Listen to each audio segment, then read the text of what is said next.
Hello, today I get to introduce you to my new friend, Becky Keife. Is that how I say it? I forgot to ask you, Beck. That's it, Becky Keife. Keife. Okay. And she is down in Southern California where I used to be. And I heard her on a Red House Collective writing training, and she's got such a great heart. She's young and has three boys. Bless you, my dear. And Becky, if you could just start off by telling us a little bit about your family and then we're going to talk about a couple of the books you've written, your ministry, and then we'll talk about legacy. So Becky, welcome to Welcome Heart, Living a Legacy Life. Thank you. I'm so glad to be here with you, Sue. And I love that you called me young. I mean, 40 is young, right? Like, oh my gosh, absolutely. I could be your grandmother. I will receive that. You cannot be my grandmother. No, okay, mother. You could be my mom, maybe, barely. So yeah, I live here in Southern California with my husband, Chris. We've been married for 17 years.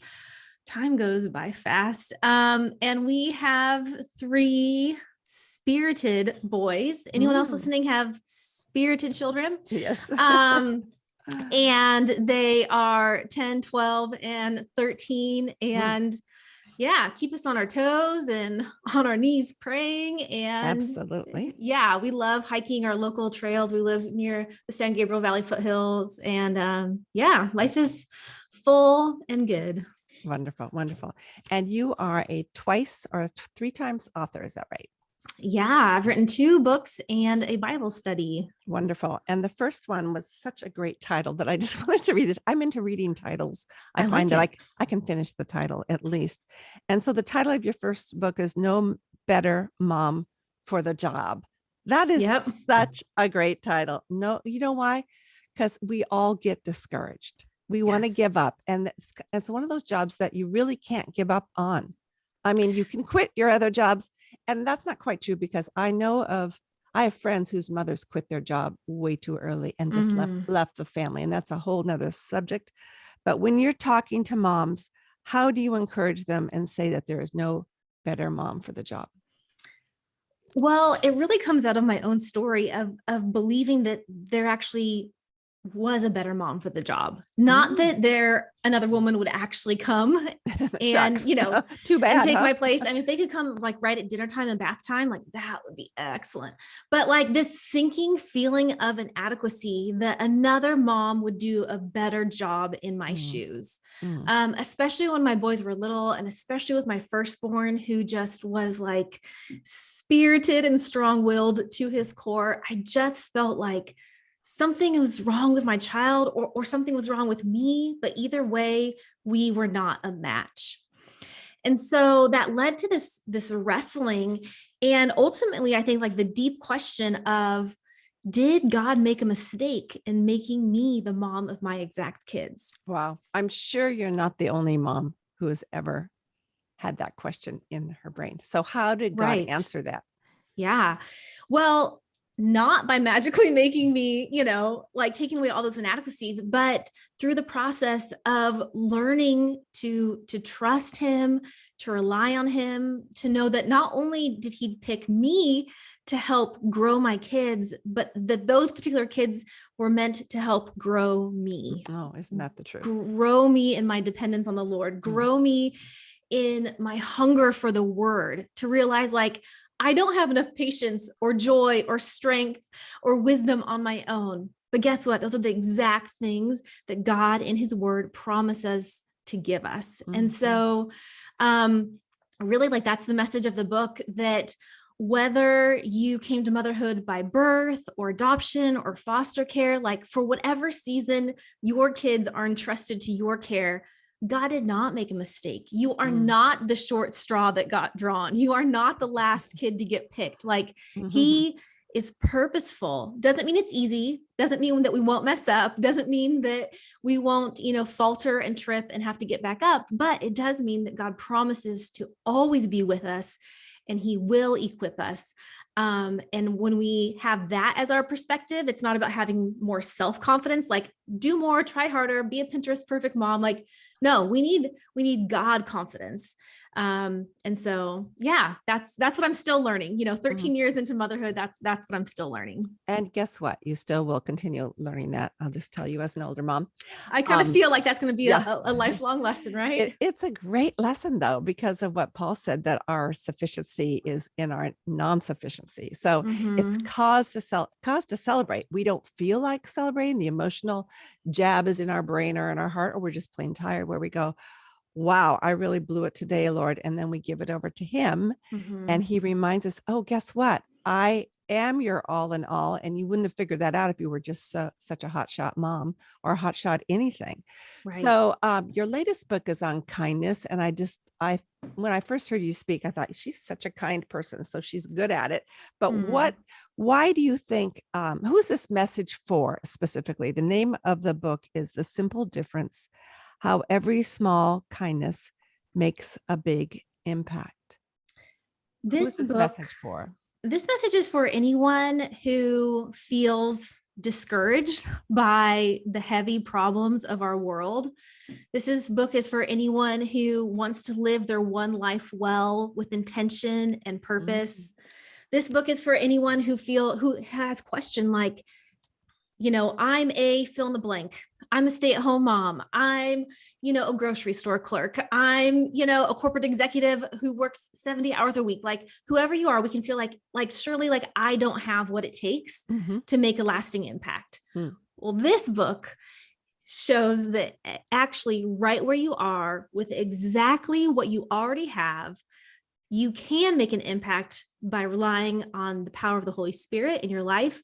And it's a book about seeing more of the people in front of us, experiencing more of God's kindness towards us, and more of his power within us. And at that right there, you can change a life and many lives.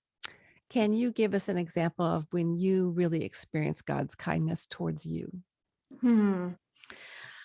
Oh, yeah. I mean, so many examples come to mind. Just actually when I was launching The Simple Difference, it's funny how it's like you get to a position of writing a book and it's like, well, I've learned these lessons and now I'm ready to write about them. No, God is going to continue to have you live them. And so it's just so happened, not perfect timing in my world that I thought, but 2 weeks before The Simple Difference launched, I had to have hip surgery. Oh, no. And I was like, that's not good timing. Like, I, wanted to do speaking events and I had like a full podcast calendar and, so many different things to do. And I was like, okay, it'll be fine. Like, well, I woke up from that surgery and I had an adverse reaction to the anesthesia. Oh, no. And it affected my vision. I couldn't see clearly. I woke up and I tried to check my text messages and I'm like, where are my glasses? Oh no, my glasses were on my face and I couldn't see far away. And it resulted in these migraines. And I didn't know if it was going to go away. And so it's scary. It was, and super discouraging. And I was like, my life is on my phone and on my computer, not to mention like taking care of my family. And I saw God's kindness in friends showing up and bringing meals. My 3 boys were in the middle of soccer season and I wasn't allowed to drive for a month. And friends came in, and when my husband couldn't, those boys were picked up and dropped off and taken where they needed to go. And then one Sunday morning, it was my first time out of the house after surgery, other than going to physical therapy. And my husband was like, do you want to go to church? And I was like, no, but I will. Like, I knew that. And I was standing for as long as I could. And then the pain got too much and I had to sit down, and it was during worship and I just had my eyes closed and I was praying, Sue. And the song was, Jesus, Jesus, Jesus. You cast out the darkness. Wait, I'm losing the words. You make the darkness tremble. You cast out every fear. And so I was just casting my fears on the Lord and just pouring out my heart to him, and just admitting that not only was I afraid of like my vision, but just other things in my life that I was just afraid of. And I just felt the kindness of his presence with me. And I opened my eyes, and the pastor got up to start to preach, and I had my Bible in my lap, and suddenly I realized I could read it. Oh, it makes me cry. And I turned to my husband and I was like, I can see. Like, what? I'm like, I can see the words, and and they're on the screen, and I can. And he was like, you can. And God, I know he doesn't always choose to have those instantaneous healings, but for me, he did. And just that kindness of in our pit, in our trouble, not only is his presence going to show up, but he's also going to give us people to rally around us, to be his hands and feet. So that's one kindness I won't ever forget. Yeah, I think that's so beautiful. I know that one of your positions or where you're working for is now with Encourage. Tell us a little bit about Encourage and what you do for them. Yeah. So Encourage is an online community for Christian women, and we are all about real, honest, messy stories that point to the hope and encouragement of Christ. We just want to see Jesus in our lives and live our lives for him and to be more like him. Encourage is part of the Dayspring family. And if you guys aren't familiar with Dayspring, it's a Christian resource company under the Hallmark umbrella. They produce great, your favorite cards, books, Bibles, home decor, all that kind of stuff. And so with Encourage, I get to be part of a family of creating resources for Christian women. We have a podcast, just the Encourage podcast, articles and devotions 7 days a week. My book, The Simple Difference, and the companion Bible study called Courageous Kindness. Both of those I wrote in partnership with Encourage. And we have about 25, 30 writers on our staff. And just, it's so fun to get to help bring stories into the world from all different perspectives, all different backgrounds, women of different ages and life stages. And just to see this beautiful picture of who God is and how he meets us in the thick of our everyday lives. Well, I'm sure that this will be a great resource, and I'll put the links to all that in the show notes. Becky, why is the book message of kindness something that you feel will hit someone's hearts and minds today, right now? I think in the last couple of years, we have seen what happens when people don't choose kindness. Isn't that the truth? We've seen a lot of division. We've seen people default to criticism and cynicism. And it's easy just to get kind of stuck in that pit. It's easy to put up a wall and start to see people as an us versus them. And I think that's why the message of The Simple Difference is so necessary, because it's not a message to say like, you have to agree with everyone, or you have to like everyone, or be everyone's best friend. But it's a message that says like, right where you are, you can be a conduit of God's kindness to someone else. And especially when we disagree, especially when someone is hard to love, whether it's a neighbor or a coworker or someone in your house. I have a whole chapter called Hardest at Home, because let's be real, like it could be hardest to be kind to the people that you live with. But that's the life, that's the abundant life that God is calling us to, is to love others well.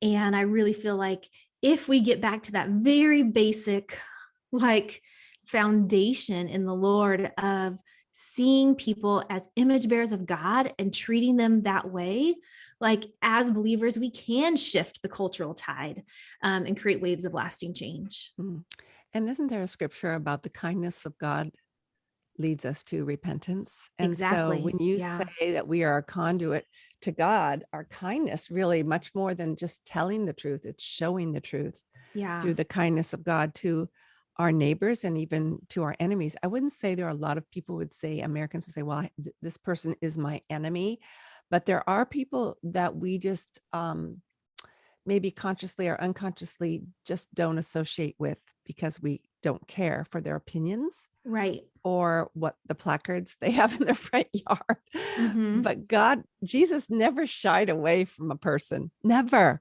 No. He went after the ones that were more disenfranchised. So what a great book. And you will be giving one away this week. Is that right? Yes. And actually, let's do this, Sue.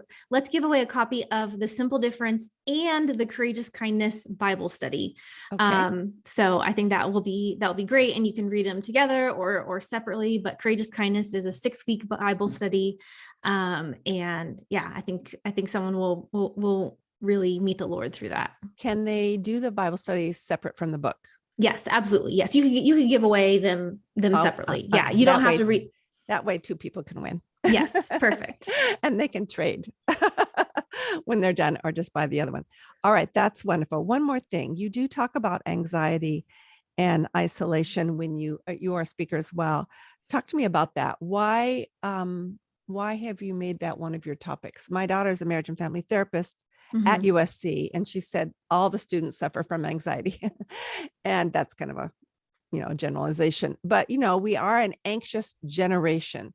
Yeah. So why does anxiety come from isolation? We're just coming out of isolation because of COVID, but why do you think those two things go together? And what kind of message of hope can you give the anxious woman today? Yeah.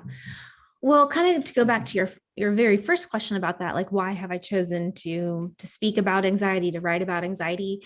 And it's exactly what you tied it to, isolation. I believe it is so important to bring our struggles out of the darkness of isolation and into the light of shared experience. Oh. Because I find, and this I found with motherhood too, is honestly really the reason that I wrote No Better Mom for the Job, of when the enemy wants to hiss a lie into our souls that says, you are the only one who struggles this way. You are the only one who feels alone. You're the only one who feels inadequate. You're the only one who struggles with shame or doubt or fear or worry or fill in the blank.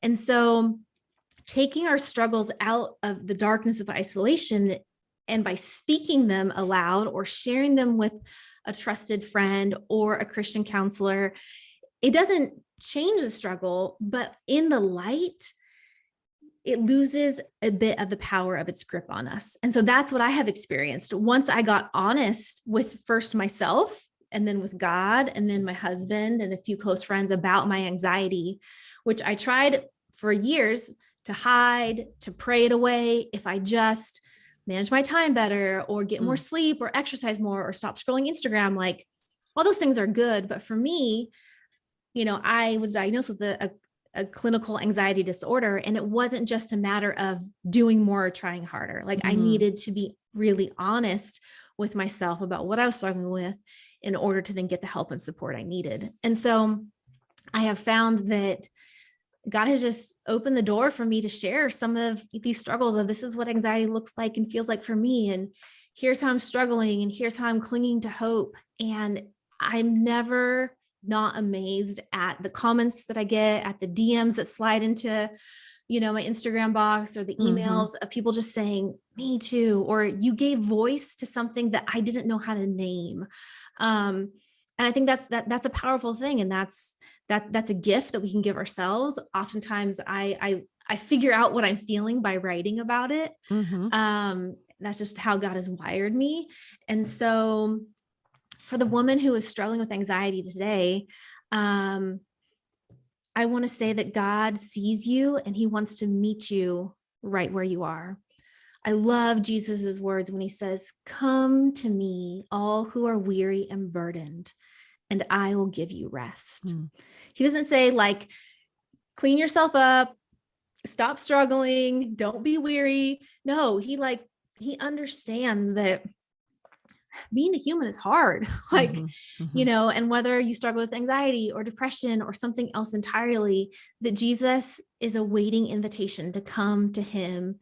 And then he goes on to say, take my yoke upon you and learn from me. Like he's our teacher. He wants to help us in our struggles, in our weariness.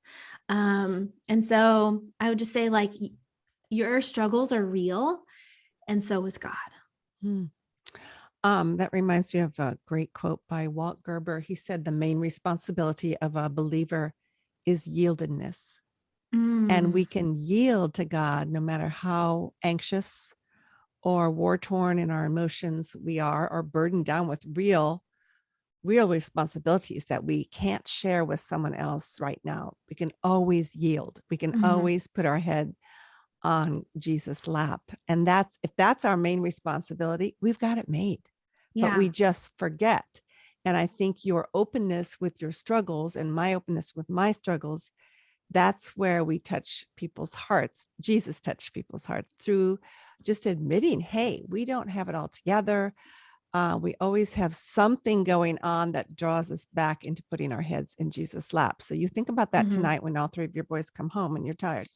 Now, let's go into legacy. What do you feel is the legacy that you want to pass on to those who know and love you? That's such a good question. And I was thinking about that, and I wrote down several things. And I mean, there's lots of different legacies. I want to have a legacy of kindness, a legacy of relying on God. But I think it could all boil down to what's actually I've chosen as my life verse, which is Psalm 1:9. It says, I will give thanks to the Lord with all my heart. I will tell of all your wonders. And that's what I hope to pass down, is a legacy of remembering who God is and what he has done, and living a life of gratitude, because I think then that points other people to see God's fingerprints in their lives. I love that. Say that one more time. Remembering who God is and what he has done, and giving thanks for it. Mm-hmm. Yeah, that helps me with when I'm grumpy. If I remember, this sounds like a simple thing. Why are you grumpy? Well, I didn't get enough sleep.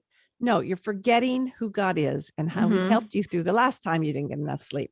Right. We were just finishing the study of manna every day in Deuteronomy, the Jen Wilkins study. And so I've been texting friends. I'm praying for your manna today, not for tomorrow, for today. One was just driving off to take her 10-year-old to Stanford for her chemotherapy, which she has to do every 3 weeks. So at the end of the night, then I said, did you get your manna today? She said, more than enough. We're on our way home. So if we just think about how God helped us in the past, that is a beautiful, beautiful legacy. Now, how do you go about doing that? I mean, it's easy to say. How do you do it? Yeah. I try to be intentional with my words. So for example, with my kids, since they were little, to build in a practice of gratitude in our everyday lives. At night when I pray over each of them, when they, are tucked in their beds, and to pray in a posture of thanksgiving for what God has done in that day. And that sounds simple, but I have a particular child. Bedtime is very challenging, and he has 1,000 questions, but can you just tell? And I'm like, the blood pressure is rising, and I don't feel like giving thanks. I just want that kid to go to bed. And so it recenters my heart, and I hope and I pray in the modeling of, and I even just pray honestly, like, Lord, this is a rough end of the day, and yet that doesn't erase all the good. Help us to remember who you are and what you have done. And then, in my job and what I get to do online, of sharing those things and having that balance of being honest about the struggles, and it's a both and pointing to who God is, and outwardly remembering and sharing stories of his faithfulness and his goodness and what he has done. And that can even happen over coffee with a friend. There's lots of things that you can talk about. What are you going to talk about, in your hour with a friend? Are you going to talk about the latest gossip or the TV show you watched, or you talk about, like, what is God doing in your life? Ask good questions and be ready to be honest. And doesn't have to be like profound or have a neat bow, but what are you going to talk about? Talk about the Lord, talk about his faithfulness. Without it sounding cheesy. So it's natural. Yeah. Right. And with your best friends, that can sometimes be the hardest, or it just depends on what's going on. You don't want to just say, if someone's grumbling and having a hard day, well, I think you should just remember how Jesus helped you last time. I think we have to. No. Yes, I know that's not the way you would do it. So I'm sure our listeners would say, oh no, I wouldn't want to do that either. But I think we just bathe every experience with prayer, just like I prayed before I met you online today. That whatever we say would not only grace the listeners, but grace each other, because God is all about grace. And he wants us asking questions that I wrote a book on asking questions. So I'm really glad you brought that up. But people who know me know that I don't want to just waste time. I don't have that much time left. And so we get down to a deeper level without turning somebody off. So I think that takes God's leading. Just because you read a book on it doesn't mean you're going to be able to do it. I think it's just being so submitted and surrendered to God that he even gives us the next word. Yeah. So, well, you have been a delight. And thank you so much for being on. But I want to ask one last question. How does your life display God's welcoming heart?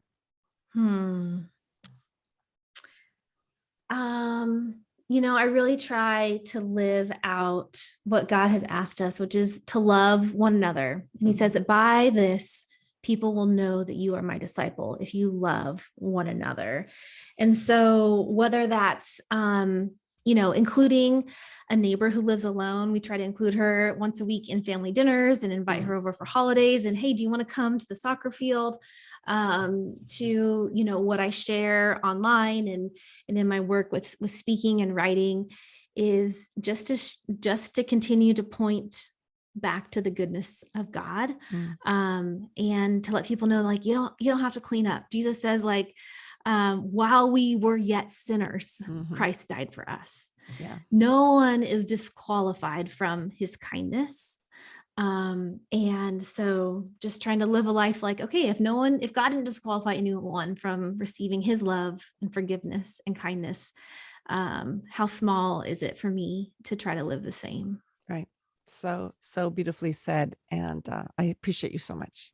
Thank you so much for having me. Yeah. And we'll put the links to the books, and there will be a giveaway all week. So leave a comment on Instagram or on show notes on the blog or on Facebook, and we'll get you entered. And there'll be 2 winners, one for the Bible study, which is called Courageous. Is that called Courageous Kindness? And where can we find you? You can find me at my favorite place to hang out is Instagram, and I'm just at Becky Keife, and would love for you to come. You can also check out my website, beckykeife.com, and come and check out the Encourage community as well. It's Encourage with an IN, Encourage, .me, or on social media at Encourage, and you will just love the women that are part of this community. And listeners, you can tell Becky has a lot to say, especially to young moms, and she is a prolific speaker. So you can contact her on her website, beckykeife.com. Is that correct? Yeah. Yep. There's a speaking page, and you can find out all my stuff there. Thank you. Wonderful topics. Thanks so much, Becky. Take care.